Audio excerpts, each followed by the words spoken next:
Segini wae. Oke.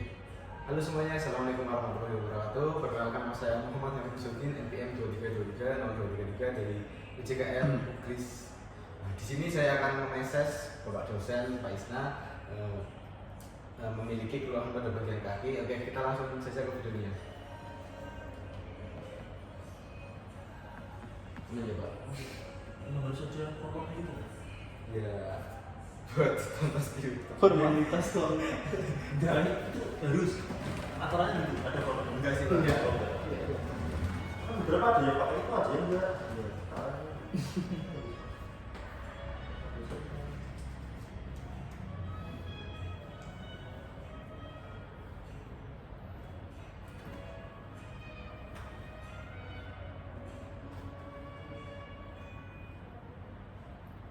Mulai di S2.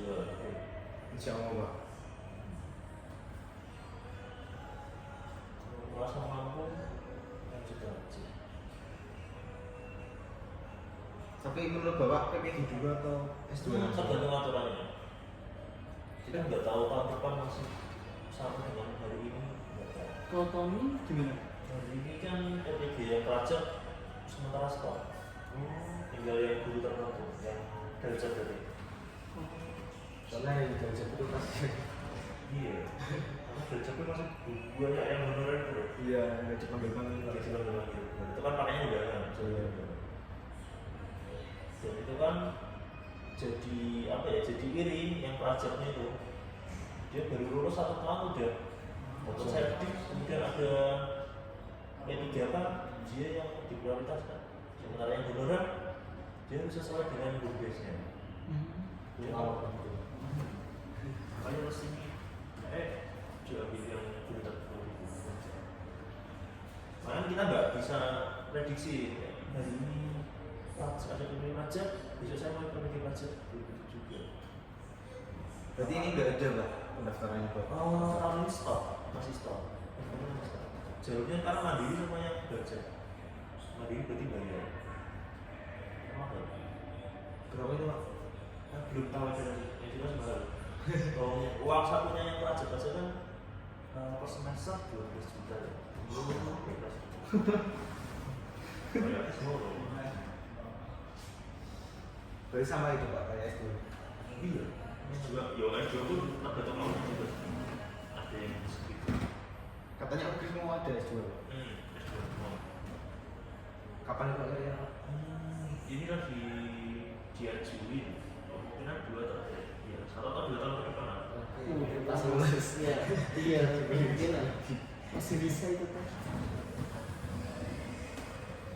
Dan tinggal pengennya mau S2 harus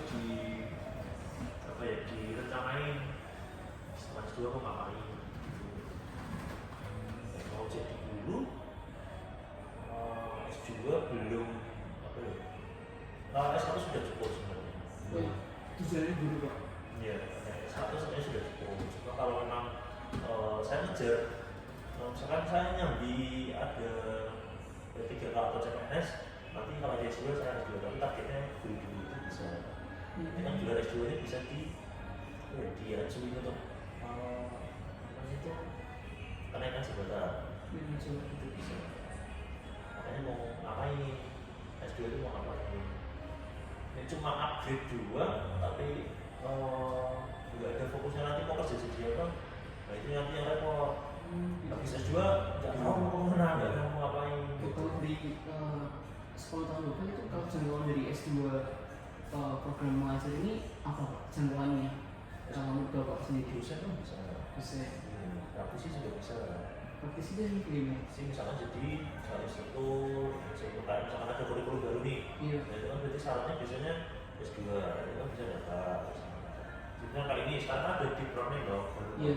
Nah, kemudian lagi banyak dari instruktur untuk sosialisasi ke sama dinas-dinas. Oh, dinas-dinas. Nah, praktisi. Jadi kalau ada proyek, dia baru dilibatkan. Kalau nggak ada ya udah.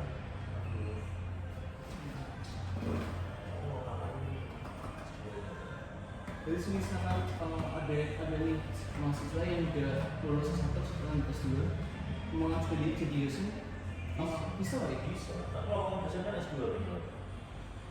Yang kampus di Indonesia kan gue kan. Yang olahraga itu juga banyak. Negeri banyak swasta juga. Di negeri juga harus S2 betul. Iya, ini kan dosen S2. Nah, selama ini ya, kan sampai saat ini ya, nggak tahu nih berapa tahun ke depan nanti harus S3. Soalnya dulu kan saya juga guru persyaratannya di Jogja terus naik ke S1. Nah, ya kan naik kan. Iya. Makanya sejauh ini masih S2. Tapi nggak tahu berapa tahun lagi nanti akan harus S3. Karena banyak lulusan S2 yang rapotnya nganggur banyak banget. Mau S2, S3 juga banyak. Dia nargetin jadi dosen, makanya dia lompat dari habis S2 terus S3. Kenapa? Karena beberapa PNS, lowongan PNS itu salah dosen ada S3. Dia meminimalisir bersaing dengan anak-anak S2. Jadi saya S3 ketika ada lowongan dosen S2, saya juga bisa masuk. Dan pasti seleksinya lebih sedikit dong orang. Iya, pasti. Soalnya tingkatannya jadi ya pasti itu. Tapi kalau misalnya kan ada lowongannya S2 Pak, tapi udah S3 itu bakal lebih. Iya, lebih prioritas pasti. Dan sekarang gini, kayak saya sekarang S2 ya. Iya. Bis kalau dapat dosen S2 sama S3, dia kan lebih dapat S3. Iya. Karena dapat dosen S2, dia punya kewajiban untuk menyekolahkan dosen tersebut. Iya. Oh gitu kan Pak? Iya. Dia punya kewajiban untuk meningkatkan SDM-nya dengan cara menyekolahkan SDM-nya. Jadi Bapak ada kewajiban itu? Iya, harus. Saya harus sekolah. Bisa mandiri, bisa lulus. Kalau kamu harus urut rasa. Urut yang senior dulu, saya dulu sekolah. Dan saya malah sebelum duduk sama Pak Asis, Pak Sedi Asis. Iya. Saya cuma paling kecil dari tahun itu. Sekarang pun masih paling kecil. Nah, Pak Asis usianya di atas saya. Iya. Ini juga di atas saya. Saya paling kecil. Paling muda benar. Begini ya sebenarnya. Begini. Cuma tapi beda satu tahun. Begini itu ada kelas saya ada satu. Kalau dulu kan sana untuk profesi paling realistis buat mahasiswa SIM apa? Yang paling realistis Guru jelas. guru itu yang Kebutuhan betul itu sama hubungannya. Profesi guru itu masih jadi apa ya? Jadi prioritas lah, nyaranan sekarang. Tapi harus punya sambilan yang lain. Iya sih. Entah itu nanti bisa jadi pelatih, nanti jadi measure kayak gini, nanti jadi wasit. Dulu mindset saya pas S1 itu kayak gitu, saya harus punya salah satu agar nanti ketika jadi guru ada sambilan yang lain. Ada dulu ikut lisensi, semua lisensi tak, enggak semua, beberapa lisensi tak ikuti. Tapi Bapak dulu jadi guru dulu atau langsung S2? Oh, saya langsung S2. Langsung. Karena saya nggak mau pulang ke kampung. Dulu idealisnya anak muda itu gitu. Saya nggak mau pulang, saya harus kerja di perantauan. Saya udah kerja di Semarang, saya daftar S2. Kalau dulu susah dapat kerja di Semarang, saya S2-nya nggak mau di Semarang. Itu idealisnya gitu. Saya nggak mau di satu tempat. Sekarang udah pernah kok, saya cari yang lain. Tapi rezekinya nggak sembarangan.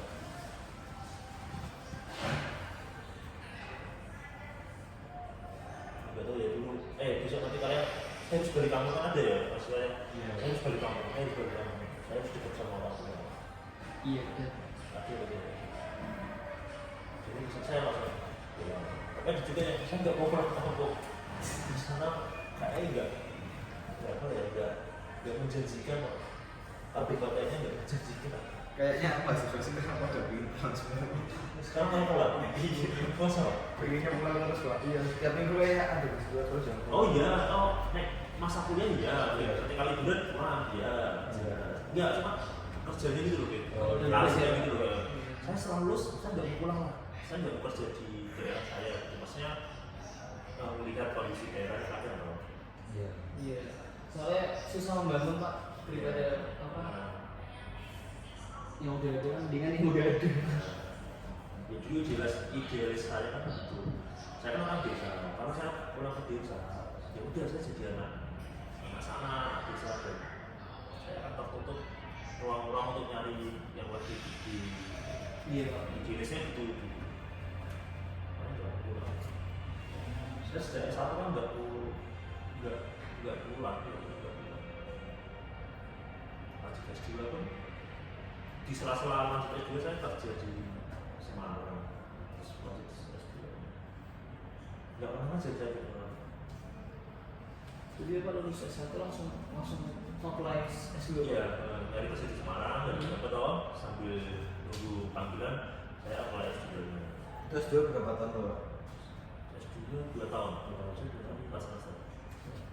Malah cuma Seriusnya berapa? saya 2,5 tahun. Oh, seriusnya dua Saya udah tahu bisa itu tahu. Dapat penelitian bisa. Susah juga. Iya sih kayaknya Pak. Pak, saya mau tanya, gimana cara ningkatin knowledge Pak? Kalau dari Bapak ada saran Pak? Baca. Itu kok? Saya baca. Oh, baca. Saya di luar punya perpustakaan sendiri. Oh, Itu dari S1. perpustakaan sendiri. Itu yang sekarang tempat favoritnya anak saya. Jadi saya sekarang kalau di rumah di sekolah Iya. bacanya buku-buku saya di mana. Langsung meneruskan dari bapaknya. Ya Allah. Saya 1 buku 1 bulan Pak. Iya, saya juga gitu, 1 buku 1 bulan. Tapi continue. Oh, ini Habis selesai bulan depan saya nyari buku lagi. Mau selesai bulan setengah, bulan depan saya mencari buku lagi. Biasanya Bapak masuk buku nyanyi yang gimana Pak? Yang disuka? Yang sukai. Yang disukai dulu berarti ya? Saya itu penasaran dengan yang lain. Dulu sebenarnya buku sepak bola. Itu udah isinya buku sepak bola semua. Sepak S1 sampai S2. Sekarang udah ke buku-buku yang aneh-aneh. Kalau novel gitu Pak, Bapak bisa baca nggak? Apa? Novel? Enggak. Enggak. Jadi buku yang gimana Pak? Kalau menurut Bapak? Kan Bapak kan buku buku yang begini. Buku sepak bola. Jadi misalkan contohnya saya tuh seneng kenapa sepak bola di negara A itu beda dengan negara B. Jadi kayak sisi lainnya sepak bola.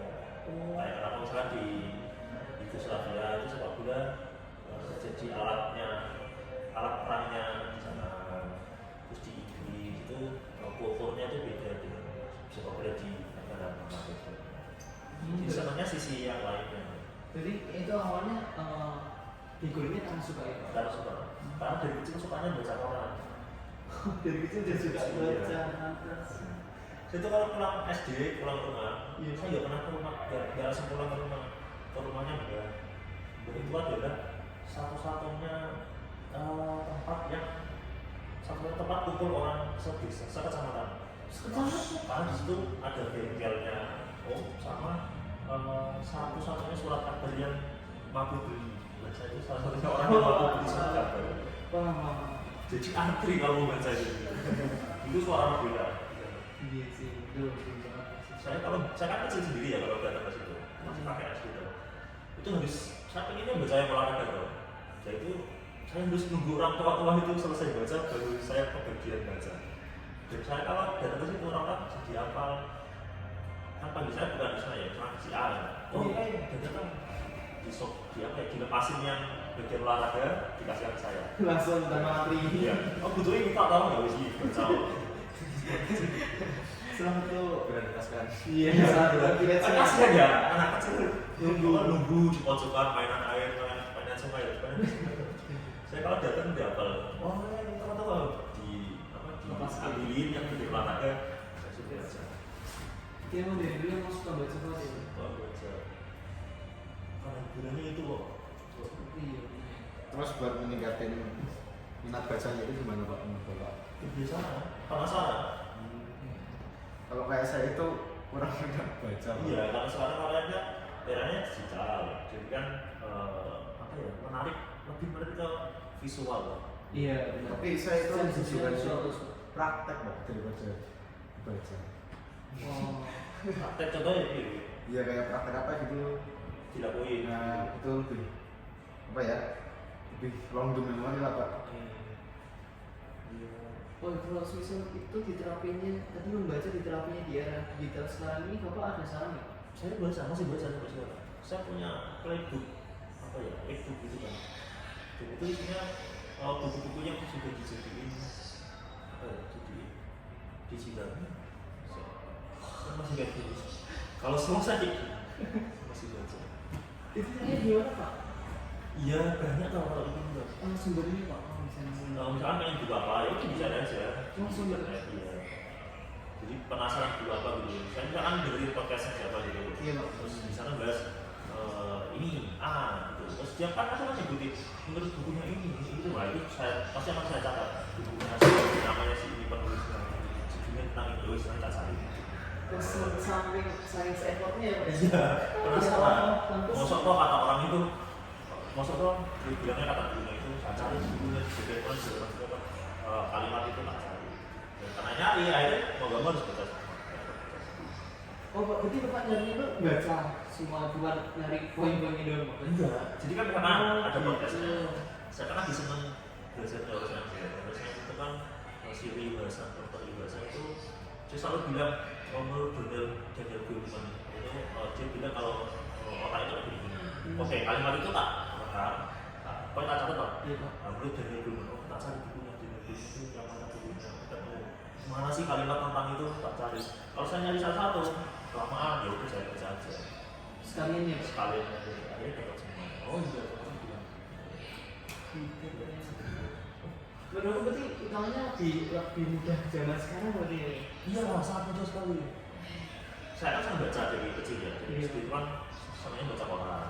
SMP saya masih senang baca koran. Saya punya privilege. Saya kenapa kok SMP-nya di luar kota? Itu SMP di luar kota, jauh dari rumah. Kenapa saya milih sekolah itu? Karena sebulan sekolah itu adalah pasar. Pasar. Dan pasar itu adalah tempatnya distributor pertama surat kabar. Jadi orang itu kalau mau beli surat kabar di situ. Orang kalau mau distribusi surat kabar, posnya itu di situ, gudangnya di situ. Jadi ada loker orang itu diambil, dia kasihkan ke distribusi. Itu adalah tempat favorit saya zaman SMP. Iya, sebelahnya pasar. Saya kalau pulang sekolah pasti ke pasar gitu. Saya pulangnya sore, iya, pasti sore. Dan buku yang tak baca, orang yang tak baca ya orang-orang aku. Dan cuma saya tak beli kan. Yang lain enggak. Kan harus beli ya, itu kan kalau baca salah satu kan harus punya ya. Iya. Kalau mau gratis, saya harus baca di situ. Kalau udah Harus baca di situ. Saya nggak punya uang buat beli kok. Iya. Ya saya harus baca di situ. Makanya kalau habis berangkat saya kan nongkrong di situ. Nongkrong di tempat orang. Dan sampai harap kalau kamu masih di tempat favorit di pojokan gudang. masih ingat sama sekarang ya Pak? SMP, SMA masih senang baca. Saya bikin kelas saya bikin tempat bacaan. Saya punya kelas itu di pojokan. Ada mading itu yang selalu isi saya. Tuh sendiri. Iya, dari koran-koran yang saya tulis.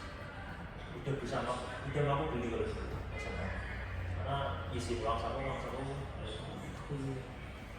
Setiap minggu saya minta iuran anak kelas untuk beli koran. Bapak ketuanya?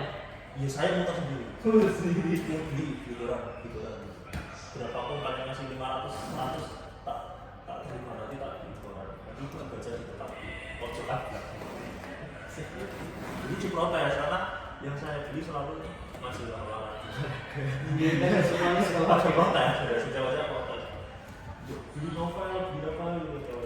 Ya udah kamu ngumpulin uang sendiri dong. Ini saya harga sendiri kok. Bener juga ya. Nanti kalau udah lama, 2 bulan, 3 bulan, kan numpuk tuh. Nah itu diluakin. Oh, jadi uang lagi. Uang lagi Beli buat lagi. temen satu kelas. Makan-makan. Oh, kan. Nanti belinya iuran lagi. Oh, gitu ternyata. Nutupnya gitu. Yang semua tuh kayak gitu. Bagus banget. Sama masih gitu gak, Mas? Masih kayak gitu saya. Karena SMA-nya ya lumayan kolek ya. Maksudnya SMA di kota sih. Jadi anak-anaknya. waktu SMA favorit sih. Gimana itu? Kak? Rendah. SMA 1 rendah. Ya Pak, saya ini mungkin baca buku itu merasa suka buat memahami kata-kata yang maksud dari penulis itu gimana. Enggak terbiasa. Iya bener Pak, pertama. Tapi ketika saya pindah ke buku yang lain dengan topik yang hampir sama, itu bisa dapat langsung Pak. Itu karena apa ya biasanya? Satu karena senang, satu karena motivasi banget. Aku pengen baca buku itu kenapa? Cuma pengen doang, kan? Ya udah saya baca doang, saya nggak dapat apa-apa, nggak masalah saya pengen baca. Tapi kalau penasaran, saya pengen tahu ini. Kan kalau effortnya lebih gede kan akan lebih gede juga cara memahami akan dibaca buku. Saya tidak baca buku misalkan buku ini ya, ini dengan baca buku yang olahraga bersama sepak bola. Beda effortnya, beda cara bacanya. Kalau buku olahraga saya cuma baca sekilas, boleh baca, nggak harus memahaminya. Kalau kayak gini saya harus bawa laptop juga kalau baca buku. Saya nggak tahu istilah ini, saya cari. Oh maksudnya. Oh, berarti kita nggak bisa nyamain selama baca ya Pak? Iya, karena motivasinya beda. Ini saya pengen ningkatin knowledge-nya. Kalau itu saya pengen tahu informasinya dulu. Oh, beda ya? Beda. Secara kalau taksonomi dulu kan ada kognitif ya. Memahami, menganalisis, mengerti. Kan tingkatan itu. Oh, Kayak kamu misalkan magang kan kan banyak kognitif loh. Iya. Kognitif seseorang kan beda-beda. Ada yang cuma pengetahuan doang, ada yang sampai dia mengerti, ada yang sampai memahami. Tujuannya kalau nggak sekarang kenapa bisa ada satu itu bisa paham, satunya enggak? justru kan kalau nggak paham saya malah senang karena saya jadi penasaran dulu. Terus saya nggak penasaran ya Pak. Saya malah malas Sampai baca. bilangin. Iya, saya malah malas baca. Ya udah yang katanya aja lah gitu. Ya kan karena suka dulu ya. Iya. Suka dulu. Dulu saya kalau baca koran tuh kan nggak ngerti kata-kata asli. Saya selalu nanya kayak gitu. Dulu tuh sampai jengkel. Itu susah dibaca.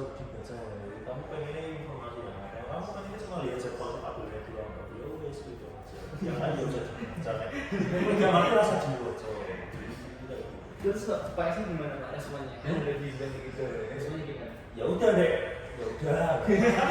Penasaran. Saya tanya ke orang lain kan. Iya. Kalau itu nggak dapat jawaban, saya tanya ke orang lain. Coba itu juga kan.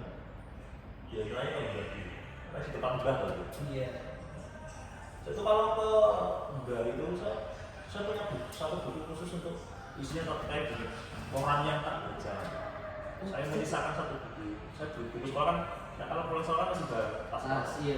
Tas saya itu ada satu buku yang itu buat mencatat jadwal sepak bola. Setelah itu untuk kamu nggak tahu artinya itu apa nih tak tanya di rumah, tak catat tak tanya ibu di rumah. Soalnya betul. Bu artinya ini tuh apa? Bu artinya ibu kan jengkel. Nanya terus loh. Kamu butuhnya sepak bola loh. Ya udah kamu lihat jadwal sepak bola aja. Keren banget ya Mas ya. Kita nggak mikirin gitu dulu asik ya Allah. Ya kan nggak tahu loh. Iya bener sih Pak. Barang penting di rumah itu dulu adalah jam breaker di saya. Jam breaker. Karena saya suka nonton bola loh. Bola itu kan tengah malam loh. Oh iya Pak, nggak Pak. Pokoknya kalau ke rumah Mbak, saya selalu nyatet jadwal pertandingan minggunya apa aja. Itu nanti tak tanya itu. Dulu aja saya belum paham nih. Minggu jam 02.30 itu saya bisa bangun kapan dulu. Harus satu malam loh. Iya. Ya, kan gitu. Saya tadi kan selalu salah. Saya baru minggu malamnya. Jadinya udah kelewatan pertandingan. Iya. Lewat hari apa? Lewat dari itu. Saya nggak tahu itu. Makanya tak catat. Sampai tak tanya di pintu kamar. Bu jangan sampai aku diingetin ya.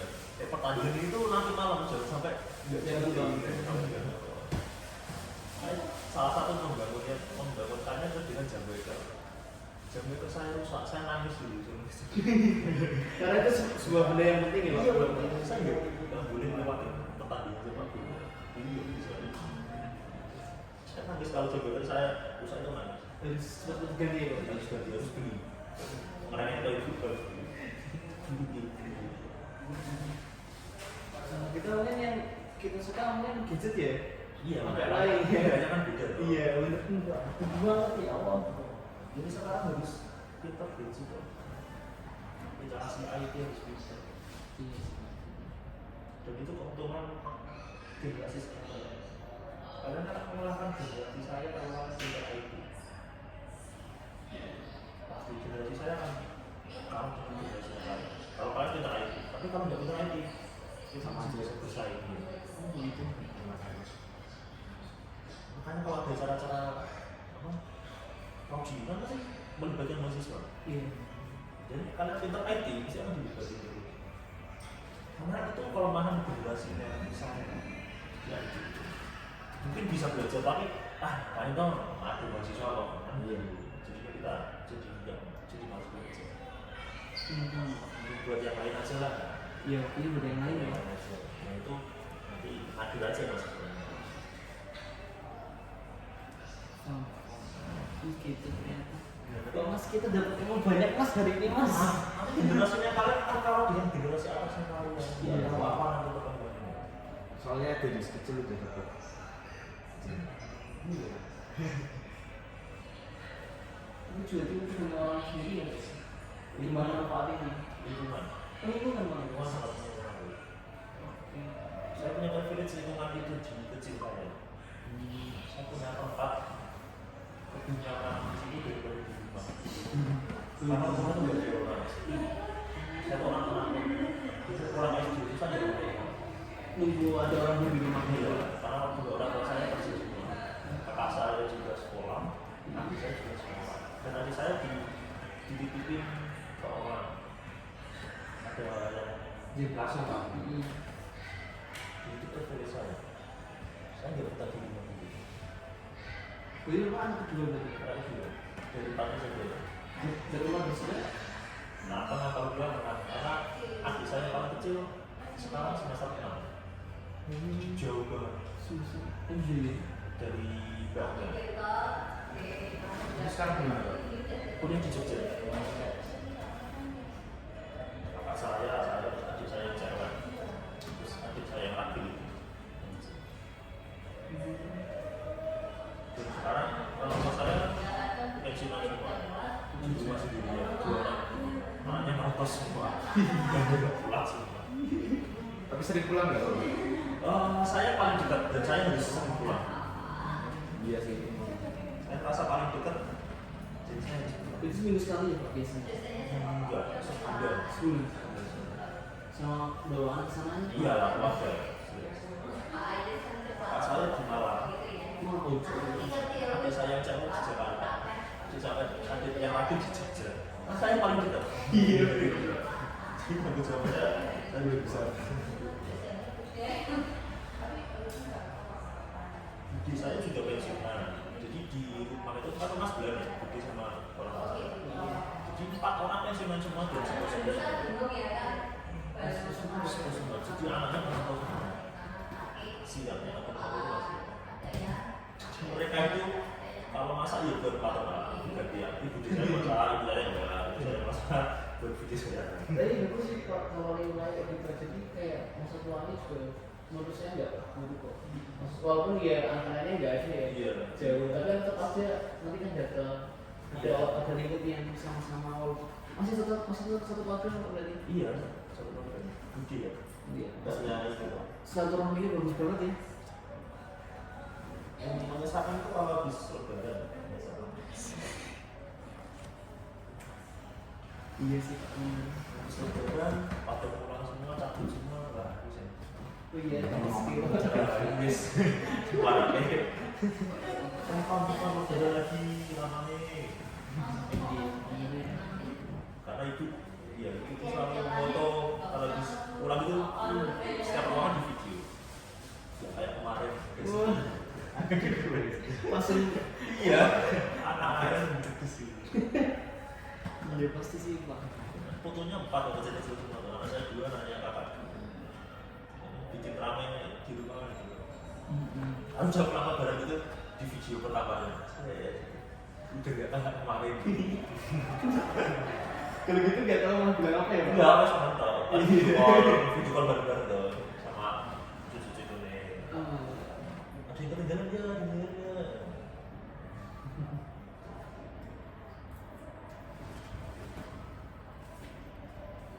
Pokoknya kayak gitu yang benar-benar dipilih terus ya. Iya, itu yang bikin apa ya, support sistemnya jadi bagus, jadi motivasinya tinggi.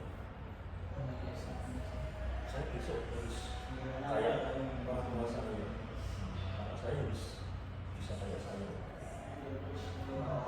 Iya sih, Pak, biasanya gitu ya. Bahkan harapannya orang tua pasti anaknya lebih baik daripada kita ya. Iya, makanya. Dan satu sisi juga apa salah ya ninggalin orang tua sudah sepo-sepo juga hidupnya gitu, kalau ada bapak sakit misalnya kan bukan kita yang paling dekat, yang paling cepat Ini membeli. yang masih tetangga sama yang paling dekat di sana. mau pulang ke sana juga hidupnya mungkin nggak support seperti di rumah nggak berapa apa. Iya. Ini lingkungannya paling ribet itu. Mungkin kalau orang maju, mungkin saya nggak akan ninggalin lembaga. Iya. Itu kan yang bikin kita struggle. Oh, benar. Jadi Pak ambil hitungannya berani ambil keputusan besar ya Pak ya. Makanya adik saya yang cewek itu kan belum nikah sampai sekarang. Dia sudah ada 94, tapi sudah 30 ya. Dia nggak mau pulang ke rumah. Dia cewek gitu. Kenapa itu? Ya karena saya kalau di rumah Hmm. payungin dia.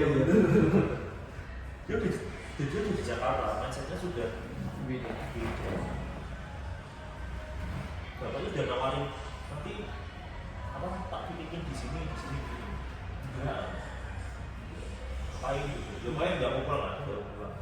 Udah capek. Pulangnya faktor berat Pak. Gitu. Atau ada kalau di sekolah gini dia pasti ngambil cuti. Dia kan di swasta, di BUMN ya. Iya. Ini sekolah kan. Ponakannya anak saya kan itu. Dia pasti ngambil cuti dan dia bikin acara keluarga. Oh, dia yang Dia yang nanggung semuanya. oh, Nanti kumpul di Malang, di Dieng gitu. iya. Oh, Dia sih. yang nanggung semuanya. Dan gajinya aja berkali lipat dari saya kok. Ya, apa ya Pak namanya? BBNP ya. Enggak, BUMN. Iya, gimana? Iya, dia nomor 2-nya dinas ya. Oh, sekilas ya. Swastanya pemerintah. Oke, BUMN itu swasta ya Pak? Saya kira. Ya, dia kan nggak punya, jadi dia bukan BUMN gitu, dia BUMN. Negerinya swasta gitu ya. Tapi dia ya kan ABRI Bank itu kan BUMN dong. Oh, oke paham. Ya dan antaranya kan jadi dari BUMN itu. Nggak mau pulang. Nggak ada yang mau nerusin rumah yang di adik saya yang tadi juga mindsetnya saya nggak mau pulang. Mindsetnya sama-sama. Iya, sama mau pulang semua. Terus gimana? Karena tahu kakak-kakaknya keluar semua tuh, itu sih di tempat bola. Di saya itu ibu semua nggak pernah pulang juga. Tetap di Jogja tuh. Tetap di Jogja. Dia nyari partai. Dari Jogja Cafe, dari peramposan Cibiru kan. Baik, terima kasih.